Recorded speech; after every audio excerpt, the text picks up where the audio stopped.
So you seem like a pretty nice guy. Don't believe it. I was going to all these Muslim websites, and you sound like the Antichrist himself. But you seem pretty friendly. The Dajjal. So why is it that all these Muslims don't like you? Well, I tell the truth about Islam. You know, slander in Islamic law is not lying about somebody. Slander in Islamic law is telling something about someone that they don't want known. And so slander in Islam is what I'm doing, even though everything I say is true. There is, of course, as you well know, in Islam, a doctrine of deception, a doctrine of deceiving unbelievers and making them think that Islam teaches, or that Muslims in any particular situation believe something other than what they actually believe.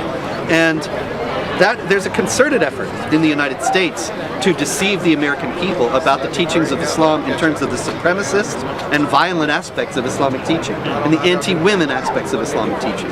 And so I come along and I quote Quran, and I quote Hadith, and I quote the biography of Muhammad, and I show that all these things, and Islamic law, and all these things are in there, and so they hate that. They can't stand light being shed on that.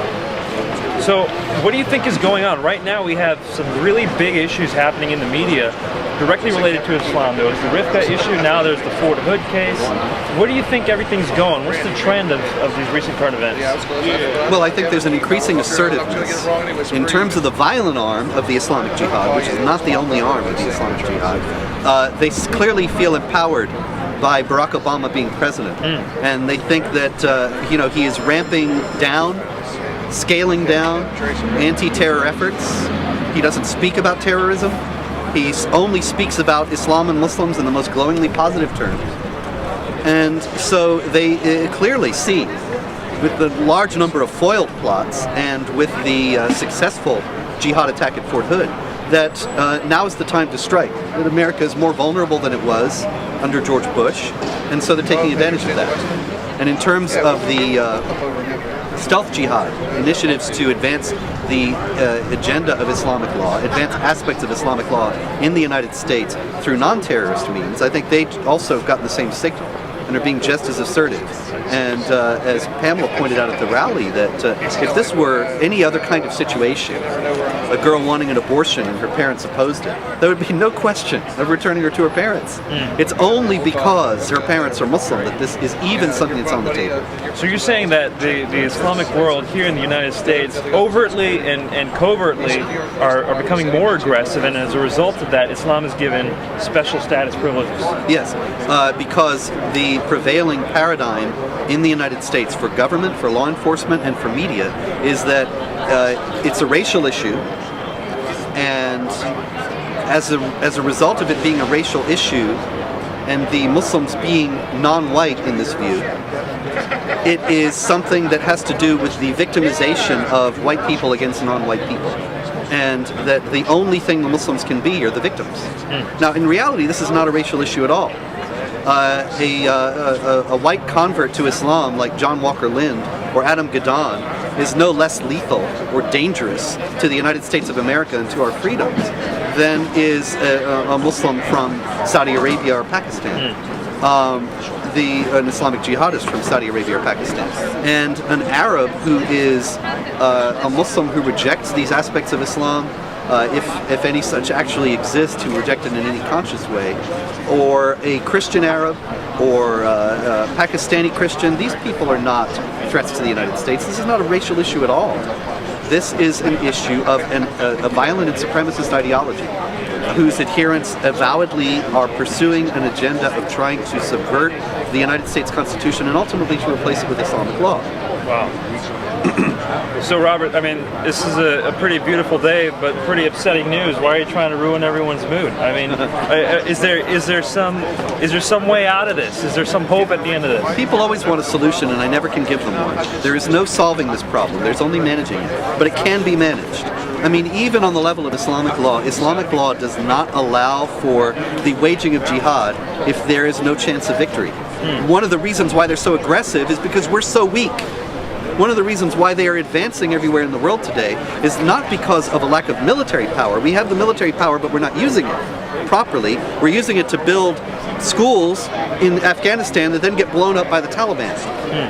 Instead of using it to interdict jihad movement and to stop jihad activity. And we do not have the cultural or societal or civilizational will in order to meet the challenge that the Islamic ideology presents. And they know that we're weak in this way. If we were to manifest a civilizational strength, a pride in who we are, as the exponents of the greatest civilization that has ever been known on the planet, and I say that unapologetically, that we have given the world notions of universal human rights that did not originate and could not have originated in an Islamic context and have been rejected by the Islamic states when they went to Cairo after the United Nations issued the Universal Declaration of Human Rights, which is a very flawed document, but is clearly clearly upholds Western notions, Judeo-Christian notions of the dignity of the individual and the freedom of conscience and the freedom of speech and so on. They went to Cairo and framed the Cairo Declaration of Human Rights, which submits all these rights to Sharia, which would effectively deny the legal equality of women with men, the freedom of speech, the freedom of conscience, and more. And so we are facing this challenge, and we are not speaking up in our own defense. We are not saying, look, we are offering a better way of life. We offer a better civilization. We're not doing that. I mean, we went to Iraq and Afghanistan and allowed constitutions to be imposed in both places that say Sharia is the highest law of the land, that Islamic law is the law of the land here. We should be challenging those aspects of Islamic law that contradict otherwise universally held notions of human rights and saying we are the ones who are standing for them. And if we did that, even many Muslims would stand with us. But we do not have the civilizational courage to do it. And so we are, the Muslim groups that are Islamic supremacists are advancing their agenda because they see that we are weak and they can take advantage. So the solution here, though not necessarily a clear and obvious one, begins with becoming more aware, becoming more courageous, being bold, and standing up to Sharia law. Yeah, and standing up for who we are, and not being ashamed of that. You know, it's a terrible thing now. It's racist and bigoted and Islamophobic to say that one civilization is better than the other. But let me ask you this. Would you have said in 1942 that Nazi Germany was morally equivalent to the United Kingdom or the United States? And so why is it that we cannot say today that a Sharia state like Saudi Arabia or Iran, where people are being beheaded, where their hands are being amputated, where they're being stoned, why do we have to say that that is absolutely the equivalent morally with a state like the United States where people live in relative freedom?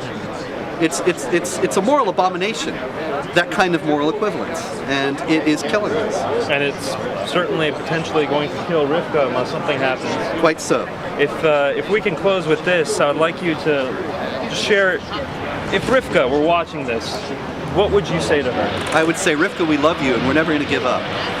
And we know that there are very powerful forces arrayed against you because we know that they want to make you an example. And they want to show all the young girls, the young Muslim girls who are in your situation right now and who are watching your case very closely.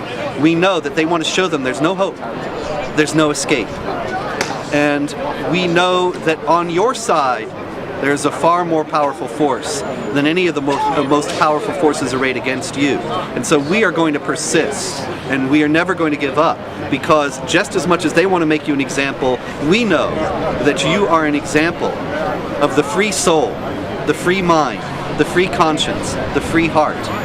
And so we know that as the truth is on our side, we will prevail. And God bless you. Robert Spencer, thank you so much. Thank you.